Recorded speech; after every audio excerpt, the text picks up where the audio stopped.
Hello, welcome to royal studies for competitive exam.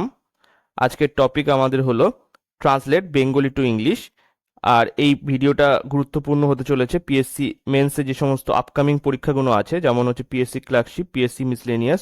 প্রত্যেক ক্ষেত্রে কিন্তু ট্রান্সলেট আমাদের পরীক্ষায় দিয়ে থাকে।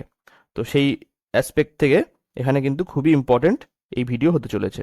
ঠিক আছে, তো আমরা এইভাবে করে একটা বাংলা সেন্টেন্স এবং তার ইংলিশ ট্রান্সলেট এইভাবে করে কিন্তু আমরা করব পুরো ভিডিওটা। ঠিক আছে, তো ফার্স্ট আমরা বেঙ্গলিটা পড়ে নিচ্ছি, তো তারপরে আমরা ওইগুলো করব।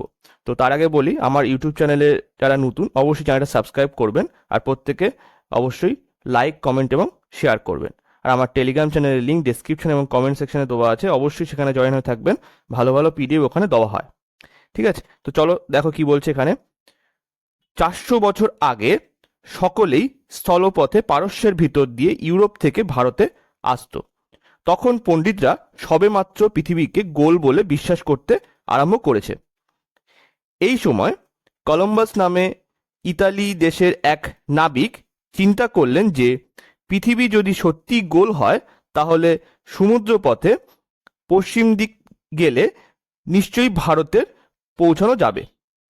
তার এই বিশ্বাস এমন সুদৃঢ় হয়েছিল যে এটা প্রমাণ করবার জন্য তিনি প্রাণ বিসর্জন দিতে প্রস্তুত হলেন। কিন্তু কেবল বিশ্বাস আর সাহস যথেষ্ট নয়। কলম্বাস গরিব লোক, তিনি জাহাজ পাবেন কোথায়, লোকজন জোগাড় করবেন কেমন করে? অর্থের সংগ্রহের জন্য তিনি নানা দেশে গিয়ে সেখানকার ধনী লোকেদের সাথে দেখা করতে লাগলেন, কিন্তু কেউ তার কথায় কর্ণপাত করল না।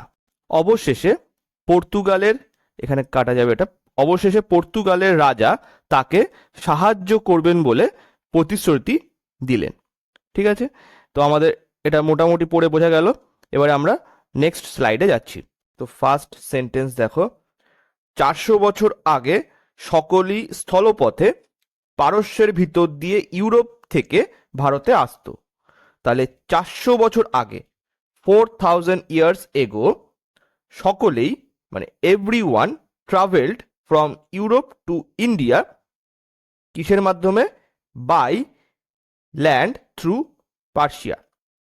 তাহলে এখানে দেখো 400 বছর আগে, ফর 4000 years ago, সকলে মানে এভরিওয়ান আসতো, মানে travelled from Europe to India, এখানে স্থলপথে মানে বাই ল্যান্ড, কোথা দিয়ে?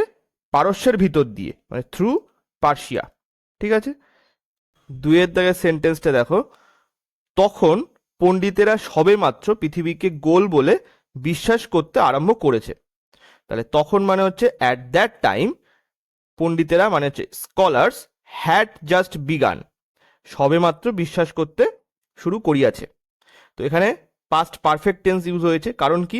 এটা কিন্তু পুরো যে ঘটনাটা, এটা হচ্ছে পাস্টের ঘটনা, 400 বছর আগের ঘটনা। ঠিক আছে, তো 400 বছর আগের যা ভাবনা ছিল সব কিন্তু পৃথিবী হচ্ছে ফ্ল্যাট মনে করা হতো, যে একটা সমতল পৃথিবী, পৃথিবী গোল না। ঠিক আছে, তো সেই ধারণার থেকে এই জাস্ট তারা বিশ্বাস করতে শুরু করেছে যে পৃথিবী হচ্ছে গোলাকার। সেটা আবার পাস্টের ঘটনা। ঠিক আছে, তো পাস্টেরও পাস্ট কথা বলা হচ্ছে, তো ওই কারণে এখানে হ্যাড জাস্ট বিগান ইউজ হয়েছে, মানে পাস্ট পারফেক্ট ইউজ হয়েছে।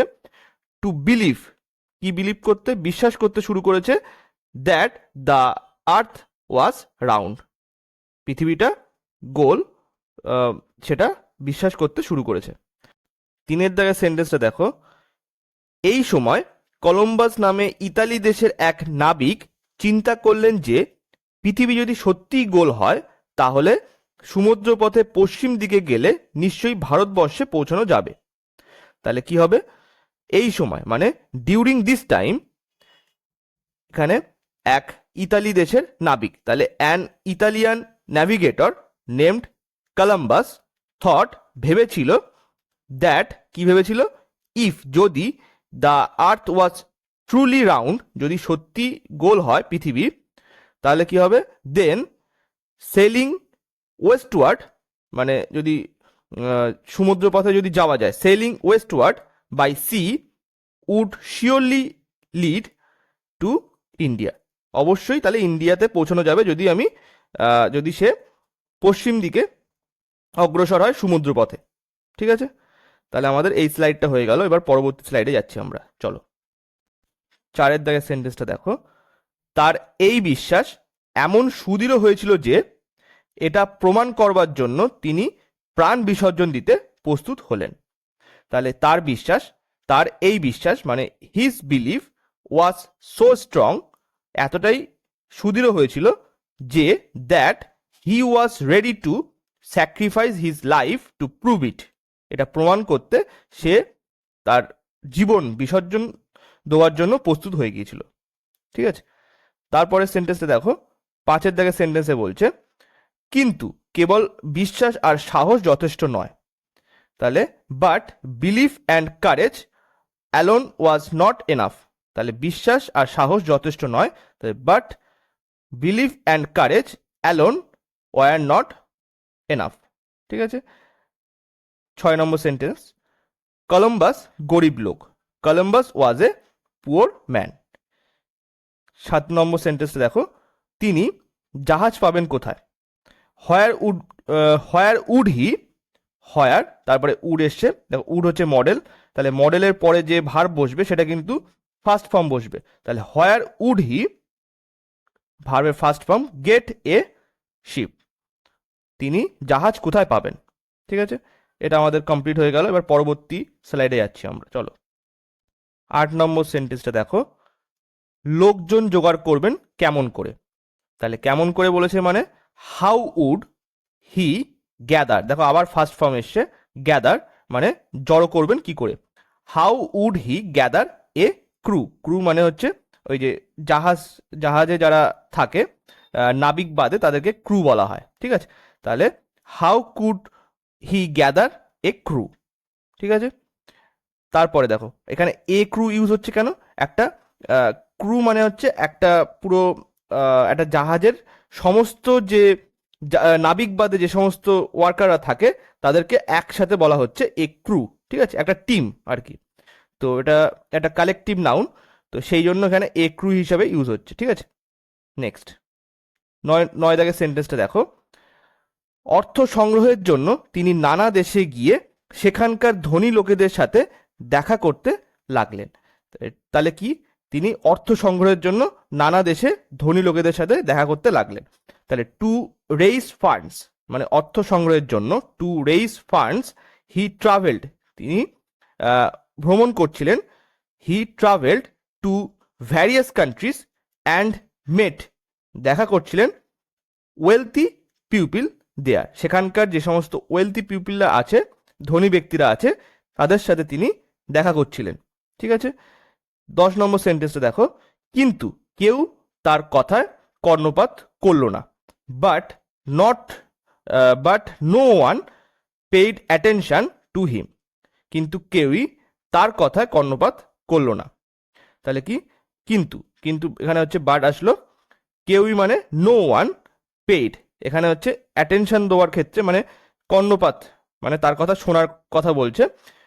No one paid attention to him, তাকে কোনো গুরুত্বই দিল না, কর্ণপাতই করলো না। ঠিক আছে, লাস্ট সেন্টেন্স, অবশেষে পর্তুগালের রাজা তাকে সাহায্য করবে বলে প্রতিশ্রুতি দিলেন।